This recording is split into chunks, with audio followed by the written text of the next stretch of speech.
some of the women who have read the book said, wow, I want to be this kind of woman. They make me feel like things are possible. And that's why we need to read them. We need to hear from what happened in the past so we know what's, possible in the future.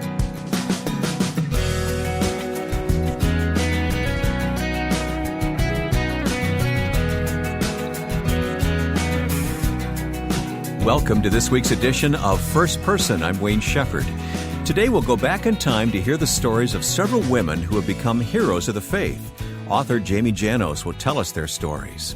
I'm glad you're listening. Each week at this time, we have the opportunity to tell people stories of how Christ has impacted their life through spiritual transformation and service to His kingdom. Last week, we heard the story of Car Crazy's Barry McGuire and his passion for the gospel, and you can still hear that program and others online at firstpersoninterview.com. Today's guest, Jamie Janosz, is the author of When Others Shuddered, 8 Women Who Refused to Give Up. I found Jamie's accounts of these women to be a challenge to those of us who serve Christ today, and they have much to teach us about courage and risk-taking. Jamie and I met in the studios of Moody Radio in Chicago, and we began talking about why it is that we don't know the stories of these women as well as we know the stories of men. I have a great many women of faith I admire, but they do tend to be personal women I know in my own life, and not as often women of history. The ones I know historically are a handful. And so I set out to discover a few women that maybe not as much was written about, but yet they played a very substantial and long-lasting role. Their effects of what they did are still evident today. Yeah, as I read these profiles that you've written about in your book, they're very dramatic stories. Yes. They're wonderful stories that, again, I knew very little about, and I suspect most people don't know these stories. Are they lost to time? How did we lose track of them? Well, it was interesting. Several of the women wrote autobiographies, but they weren't bestsellers. And very often their names, if you find them in history, are mentioned in a sentence or two. It just wasn't typical of the time, that late 1800s, early 1900s, that women were noted for what they were doing. They tended to be behind the scenes. Mm-hmm. And so you didn't always see them in the spotlight as much as perhaps their husbands or the men they worked alongside. Yeah, well, let's take Fanny Crosby, for example. If you were to ask me, and I suspect this is true of most people, what do you know about Fanny Crosby? I'd say, well, she wrote a lot of hymns that we've sung through the years, and she was blind. That's what I know about Fanny Crosby. But there's so much more that you've dug through the files, and you've found out about this amazing woman.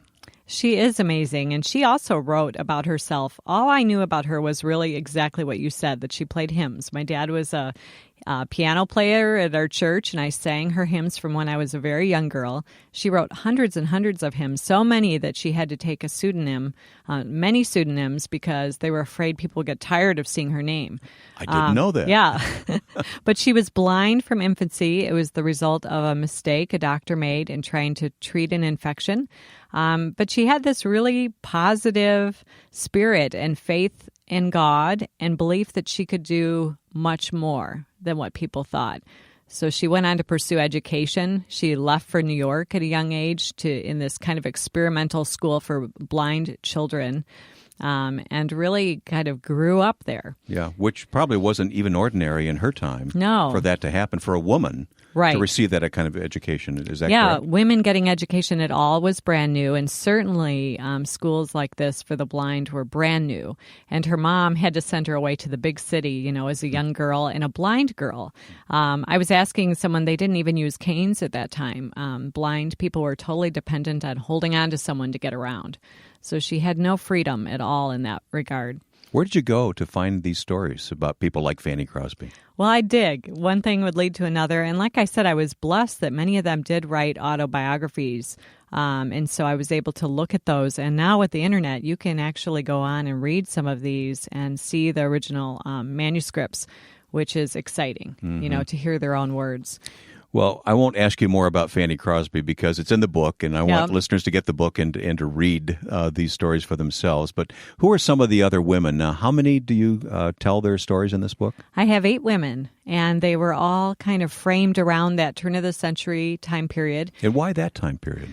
Well, I began looking at urban Chicago, where I work at Moody Bible Institute, and I was interested. Moody was founded in 1886. And also the Chicago Fire was right around that time, just earlier. And then right afterward was the World's Fair. Mm-hmm. So a lot was happening in Chicago at that time. And I was curious to know what the role of women was like and what they were doing on behalf of the church. So you were centering on Chicago, not necessarily Moody Bible Institute in Chicago, Correct. but the name D.L. Moody keeps popping up in this book, I noticed. It does. He was this big mover and shaker at the time. So he was around and he was coming alongside a lot of different ministries. And so you do see his name popping up continuously. I was kind of amused by it because it would be mentioned like he was a family friend. He was over for breakfast or he was at their table. And I thought, wow, there he is again. So he was coming alongside, and he was a champion of women at that time. Mm-hmm. Of course, Emma Dreyer is written about in your book, and we know about Emma, a little bit more about her because of the biographies of Moody and the part that she played in prodding him and encouraging him to start Moody Bible Institute. But that's an illustration of the fact that behind every good man is a woman, right? Exactly. They even had to have a little bit of argumentation in there. She was feisty. So, yeah, you don't always hear that side of the story. So those are the stories that intrigued me a bit. Again, I want people to read that part of the book. But what did she do? Why did Moody need to be pushed by Emma Dreyer? Well, she was a school teacher by trade and very, a little bit rigid, some people said. She was an organizer, meticulous, detailed. Moody was a big picture guy. You know, he was out running around. He was evangelizing in one city while he was starting a school in another. And so she was left behind in Chicago doing the work while he was out advancing the gospel. All good things. But when time came for him to come back, he decided maybe he wouldn't do it. That maybe Chicago wasn't a good idea after all, which infuriated Emma. So she confronted him very boldly, almost to the point of them shutting down their relationship. But without that prodding, I think Chicago might not have happened. The Moody Bible Institute might not be here. Did you develop a friendship with these women as you wrote about them? I mean, I can see the look on your face right now as you talk about them. I did. I really felt like that was one of my goals, was to get to know them as women and not just as historical facts. I wanted to know the things that drive women's lives, their relationships with their loved ones, their husbands, their children, their illnesses, their weakness. I wanted those things in the book and not just the facts. So I did. I fell in love with each one. Yeah. You mentioned weakness.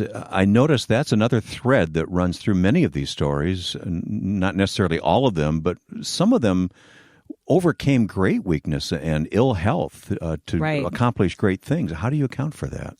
Yeah. At a time when medicine wasn't nearly what it is now. So. Yeah, very often their illnesses were life-threatening and certainly long-lasting. I know Nettie McCormick, who is a very wealthy philanthropist, lost her hearing for a great number of years and carried one of those little horns that she would hold up to help her hear people. But it didn't seem to stop them, and I think that was encouraging to me to know that, yeah, they weren't superheroes. These weren't women that just could conquer all without a flinch. They had difficult times. And to me, that is good to know because we, too, face those things. You mentioned your friend Nettie. Nettie McCormick was married to Cyrus, the inventor of the Reaper. So they became very rich because of that. Exactly. He was wealthy to begin with and became only wealthier. He was 25 years older than her when they married, and so she then became a young widow as well, and a very, very wealthy young widow, involved in the business, but believed that money was not an end of itself and really was determined to see it spent for God and to see it spent well. Didn't I read that you've discovered she was among the richest women in the city of Chicago? She was. She was. At one time, they called her the wealthiest woman of Chicago, and some of the buildings that they owned are still here today, and of course, their legacy is all over Chicago. But her legacy, again, is a spiritual legacy. Exactly. Because she really believed that God's work was more important. There were even times when, and she had mansions, she had very expensive homes, but there was a scene that I found where she was fingering curtains and they wanted her to replace them in their mansion. And she said, there's something else we could do with this money.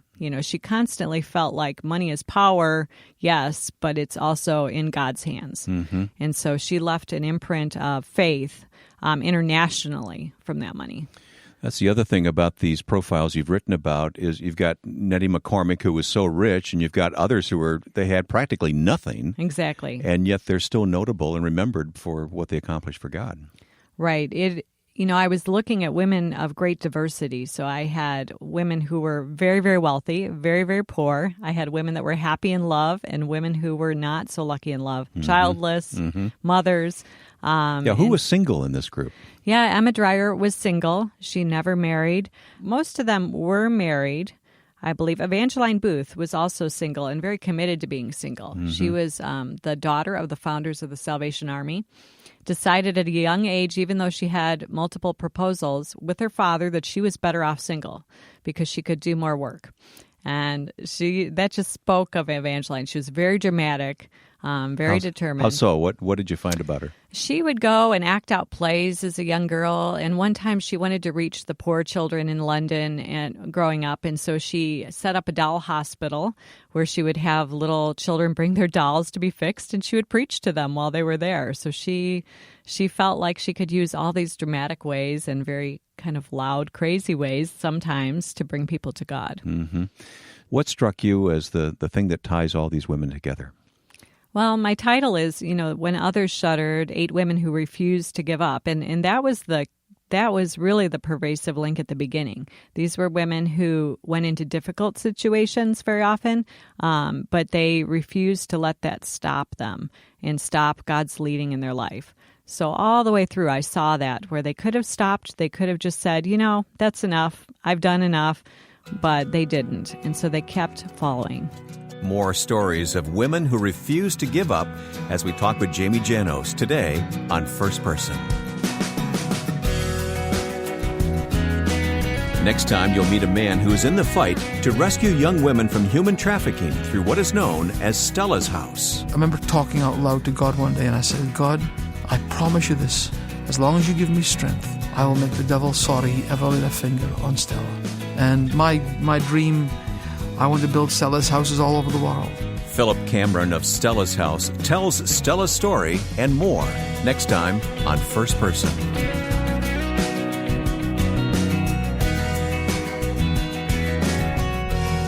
My guest on First Person is Jamie Janosz, and she's the author of When Others Shuddered, 8 Women Who Refused to Give Up. It's published by Moody. Jamie and I have known each other for a number of years, working together at Moody Bible Institute, where I served for many years, and you still serve at Moody, both adjunct professor and in another department as well. Yes, I'm currently doing writing for Moody, telling the stories to donors and friends. So I love this kind of thing. It's going to be great fun. All right, let's talk more about the women that you write about in your book. And again, thanks for drawing us into their stories. It's amazing. I love history. I love personalities to learn from people, and so you kind of bring this all together. Let's talk about Virginia Asher for a moment. Who is Virginia Asher? I do not know this name. She's not really all that well known. In fact, I didn't even find, I don't think, any books on her at all. She was an early student at Moody Bible Institute. She attended Moody's Church, grew up in Chicago, the daughter of immigrants.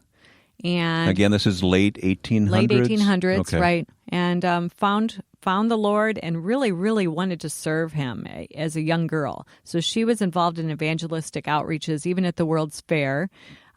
She was involved in a team of women who stood underneath the first Ferris wheel that was built for the World's Fair and handed out gospel tracts. Okay. So that was part of her outreach at the time. But as she got a little bit older and got some more experience and married, she became involved in the brothel district in Chicago, reaching out to what were termed fallen women, women who worked in that trade.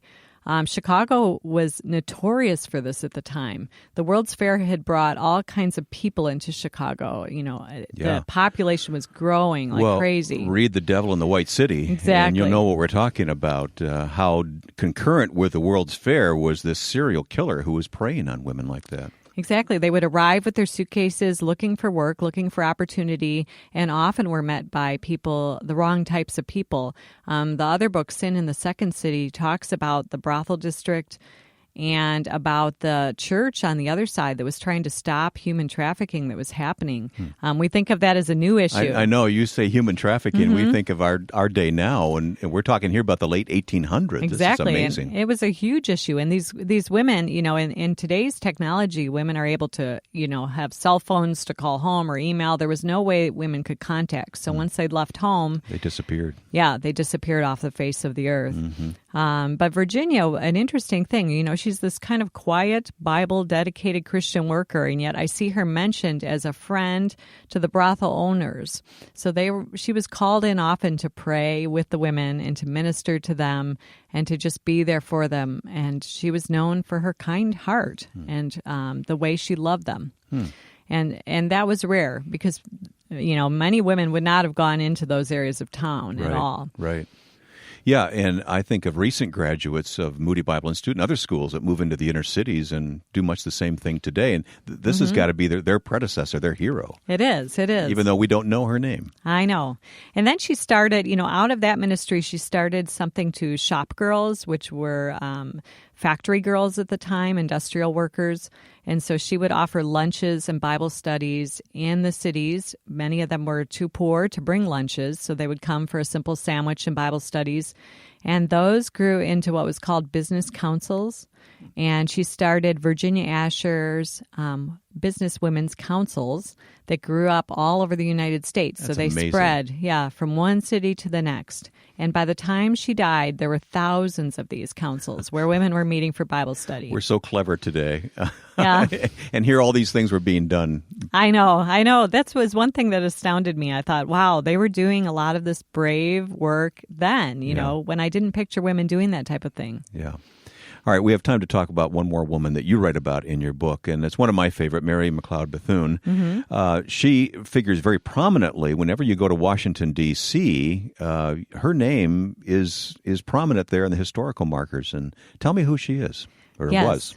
Well, she also has a college, Bethune-Cookman College University, that's in Daytona Beach, Florida. Her home is there still. You can walk through it and see it. But yeah, she was born the child of slaves. And so born into very poor, impoverished circumstances, gifted in education by a Quaker woman who came to her town and wanted to send an African-American child to school. Wasn't she the only one of her siblings that got to go to school? The only one. Her mom thought there was something special about her. She was outspoken. She wanted more, and she sensed that. So she sent Mary away to school, and then another school, and then eventually to Chicago, to Moody, where she graduated wanting to be a missionary. Those dreams did not work out. They were dashed for her. She was turned down by a missions agency. She wanted to go to Africa. She wanted to go to Africa more As than an anything. African-American woman who grew up just outside of slavery, her parents had been slaves, she wanted to go to Africa, and that had to be devastating when she was turned down. She was turned down, and everybody thinks, there's the paperwork on it is not clear, but everybody assumes this was a racial issue at the time. Of course, discrimination was thick at that point. And so she went south instead. She resolved in her heart that wasn't going to stop her. So she went to Florida and started a little tiny school to teach other girls like herself how to read and write. Okay. So this is after her Moody education. After Moody. She goes to Florida. She sets up a school. Did she have benefactors? How did she pay for that? She scraped and got things out of trash bins and set up this little tiny hut she paid down on a lot with hardly any money. And she would go up to very wealthy people and ask them to support her. And one man came back to her. She had asked him to be a trustee. So he came to visit her school, which was really a hut with some crates in it. And he said, "Where is the school you want me to be the trustee of?" And she said, "It's here. It's in my heart." And he was floored. So he signed a check. So people believed in her because she had great vision, not because they could see evidence of it very often. Why is it that we've lost these stories? Why don't we know? I mean, I appreciate you doing what you've done here and turned a spotlight on them, but how is it that we've lost them? Well, I think the stories are there. They sometimes are skipped over a little bit or told very briefly. And maybe it's because we just haven't realized that we need them so much. But I've been encouraged, some of the women who have read the book said, wow, I want to be this kind of woman. They make me feel like things are possible. Mm-hmm. And that's why we need to read them. Yeah. We need to hear from what happened in the past so we know what's possible in the future. You draw conclusions from the lives of these 8 women. Let's talk about some of the things that you've learned that you want to pass on to readers. One of the biggest takeaways for me was that these were women of prayer. They really believed that God could work through them and that God could supply their needs. It was kind of an admonition to me to be more of a woman of prayer and to remember to take my needs to God all the time and to believe that He can work in my life. That's something I tend to forget, and I'll confide in other people first. It's not limited to women, by the way. Yeah, it's true. So that was a big reminder. The fact that they all experienced hardship, that this is a part of our life. It's not unusual. If I on my Facebook feed every day, I read of friends who are going through tough times. And my family has gone through tough times, and yet God has been consistent. And so I think to know that you aren't alone if you go through hardship, but that God can still use you even through difficult circumstances. Mm-hmm. And they faced opposition, significant opposition. Yes. Not just from society, but from all points, didn't they? Right. Sometimes the opposition came from very nearby, from family, or from even the church and the Christian society. But when you want to do great things, sometimes you're going to ruffle some feathers, like Emma Dreyer did, or Bethune, where she faced people who did not want her to give African Americans opportunities. Right. So I think that you have to do what you know in your heart is right. And I'm trying to imagine Virginia Asher walking into a brothel district in Chicago, and what courage that took. Right, because what would people think? Right? Mm-hmm. What would people think if I go there? What's a nice and church lady like you doing here? Yeah. They're going to obviously report back, but yet she went anyway, and that reward is evident. Mm-hmm. And then you write that they found their value in Christ. They knew who they were in Christ. Boy, is that a lesson for today. Right. I think, especially as I looked at the women who were born slaves, I was reminded that you might look at yourself and think that, I was born in poverty. I'm not worth much. I'm not worth much to society or to God. Or the women who went through divorce or were abandoned or childless, the same thing. You can put your value in those things, and yet it's not really meant to be found there, that God valued them beyond that for who they were. What change did this work in you when you found out what these women did and how they fulfilled their dreams through Christ? It was really an emotional response for me. I mean, I would be reading sometimes their stories, and it would bring me to tears, realizing the hardship that they had gone through and yet were faithful. So it was a call for me personally, to be faithful in everything and to not look at what I can't do in life, but to look at what I have been given to do, each opportunity, each person I interact with online, each neighbor I talk to. But what are those opportunities, and how can God use me today? And so that was my challenge, really, is to pull back and to focus on that. Well, there were other women who are profiled in Jamie's book we didn't have time to talk about today, but you'll find more information about her book, When Others Shuddered, at firstpersoninterview.com. Our guest has been the author, Jamie Janosz. These first-person conversations take place each week here, both on radio and online. Our website is firstpersoninterview.com, and that can be an introduction to a full archive of past programs for you to listen to at your convenience. You can also like us on Facebook and leave comments online at facebook.com/firstpersoninterview. That's facebook.com/firstpersoninterview. Next week, you'll meet Philip Cameron, originally from Scotland, who has a big heart to help orphan girls in Moldova who might otherwise end up as victims of sexual trafficking. Now, with thanks to my friend and producer Joe Carlson, I'm Wayne Shepherd. Join us again for First Person.